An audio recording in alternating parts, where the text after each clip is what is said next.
BJP నేతలు ప్రధాని మోడీ ఇంటి ముట్టడిపై మనతో మాట్లాడడానికి మాజీ కార్పొరేటర్ దీపిక ఉన్నారు. మేడం చెప్పండి, నీట్ పేపర్ లీకేజ్ విషయాన్ని డిమాండ్ చేస్తూ మిగతా డిమాండ్లు కూడా వాళ్ళు పెట్టడం జరిగింది. ఎక్కడైతే నీట్ పేపర్ లీక్ అవుతుందో అవన్నీ రాజకీయ నాయకులు కానీ ఇప్పుడు భవిష్యత్తులో కూడా అట్లాంటివి కావాలని చెప్పేసి 21 రోజులుగా దీక్ష చేస్తున్నారు. నిన్న పోలీసుల పైన లాఠీ చార్జ్ చేయడం అమానుషం అని చెప్పేసి కూడా రాహుల్ గాంధీ డిమాండ్ చేస్తున్నారు. ప్రధానమంత్రి ఇంటిని కూడా ముట్టడించారు. ఏం చెప్తారు?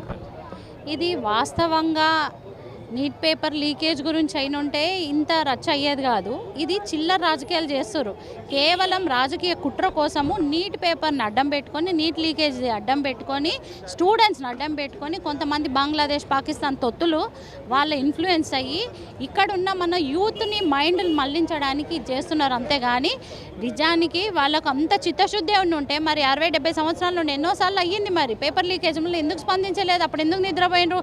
ఇప్పుడు మోడీ గారి ప్రభుత్వంలో ఒకటి అయితే వీళ్ళు తిరుగుతున్నారు. దానికోసము మీరు మాట్లాడి కూర్చొని పరిష్కరించేది ఉండే. వారైతే ఎంపీయే కదా, వారు కూర్చొని పరిష్కరించాల్సింది. కాకపోతే ప్రధానమంత్రి ఇంటి ముంగట ఏం సూచన ఇస్తున్నారు? Is this democracy? అంటే డెమోక్రసీని మొత్తం బొందబెట్టే ఉద్దేశంలో ఉన్నారు కాంగ్రెస్ గవర్నమెంట్. సో ఇది చాలా చాలా నీచమైన చర్య.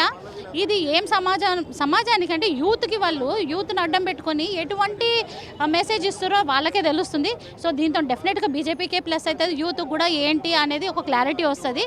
How Congress is playing cheap politics అనేది ఒకటి క్లియర్గా అర్థమవుతుంది.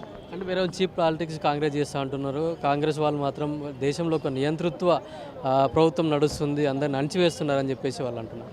వాళ్ళు చేసిన నియంతృత్వ ప్రభుత్వంలో అన్నిటినీ సరిదిద్దుతుంటే అది ఓర్వలేక మళ్ళీ పవర్లోకి రావాలని తాపత్రయంతో వాళ్ళు ఇవన్నీ చేస్తున్నారు. కాబట్టి ఎక్కడ కూడా వాళ్ళకి చిత్తశుద్ధి లేదు.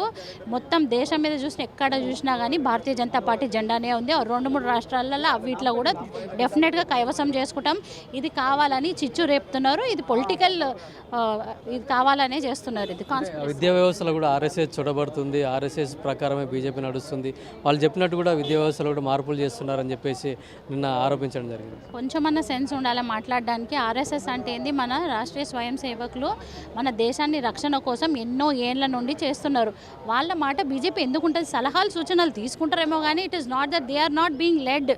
BJP is not being led by RSS. వాళ్ళ ప్రణయంతో, కోఆర్డినేషన్తో పోతుంది. కానీ వీళ్ళకు చెప్తున్నాను కదండి, చిల్లర వ్యవహారాలు కేవలం ఇవన్నీ రాజకీయాలు అల్లర్లు సృష్టించాలని చెప్పి యాంటీ నేషనలిజం స్ప్రెడ్ చేయనీకి అట్లా చేస్తున్నారు అంతే. అంటే నిన్న చేతిలో కూడా తాళ్ళు కట్టేసుకొని బేడీలు వేసుకొని కూడా ప్రధాని ఇంటి ముందు కూడా నిరసన వ్యక్తం చేయడం జరిగింది. ఏదో హైలైట్ అవుదామనుకొని చేస్తున్నట్టున్నారు రాహుల్ గాంధీ. ఆయన పప్పు అని అందరికీ తెలుసు. ఇప్పుడున్న స్టూడెంట్స్కి దీంతో ఇంకా క్లారిటీ వచ్చేసింది. కాంగ్రెస్ డొల్లనే, ఇది ఓన్లీ ఉట్టి చర్యలే తీసుకుంటుంది అంతే. కాకపోతే భారతీయ జనతా పార్టీ మీద ఇంకా కూడా అభిమానం పెరుగుతుంది. నాకు తెలిసే స్టూడెంట్స్ వచ్చిన వాళ్ళు కూడా పేడు ఉండొచ్చు, ఏ అవసరానికో లొంగ తీసుకున్న వాళ్ళు అయ్యి ఉండొచ్చు. కానీ ఎవరు కూడా భారతీయ జనతా పార్టీ ప్రొటెస్ట్కి అంటే ఎవరు రాకుండొచ్చు. ఇది 100% క్లియర్.